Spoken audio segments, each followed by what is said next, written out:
Hello, aspirants. This is Pratyusha. Welcome to Law Excellence. Now, recently in news, we have seen that there is Kamchatka Peninsula earthquake that has been occurred, where later on there is a tsunami that has been occurred in Kuril Islands. Now, what is this earthquake? Where is this Kamchatka Peninsula is being located? And how are these earthquakes producing the tsunamis that have been there? Let's find out. First, the Kamchatka Peninsula is being located in the far east of the Russia, where we find it is a part of the Pacific Ring of Fire.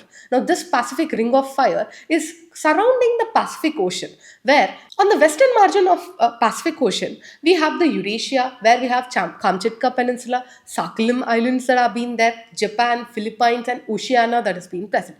And on the western side of the Pacific Ocean, we have the North America and South America region that has been there. Now, around the Pacific plate, there is a subduction zone that has been going on, where large amount of Pacific Ocean is getting subducted by the continental plates that have been there. Now, recently in the Kamchatka Peninsula, there is an earthquake of a magnitude of 8.4 has been occurred, and this region has an history of an highest magnitude earthquakes that has been occurred. For example, we have 1952 earthquake where the magnitude was scaled like 9 scale. These earthquake has been created large amount of damage. Along with that, these are the regions where the ocean has been present. Now, earthquake, whenever it has been occurring in the oceans, it will be leading to the tsunamis that have been there.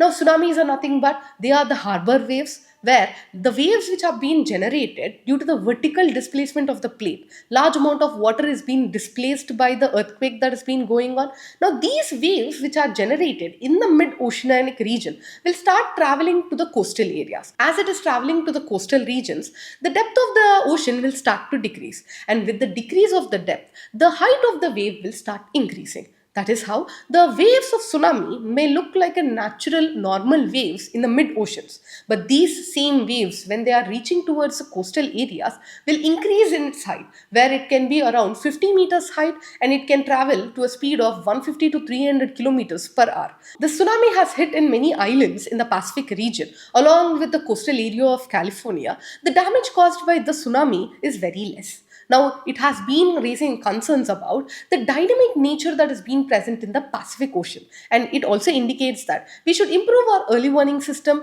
and mitigation measures, and do read about the NDMA guidelines that are being there for the tsunamis. For such interesting videos, follow Law Excellence.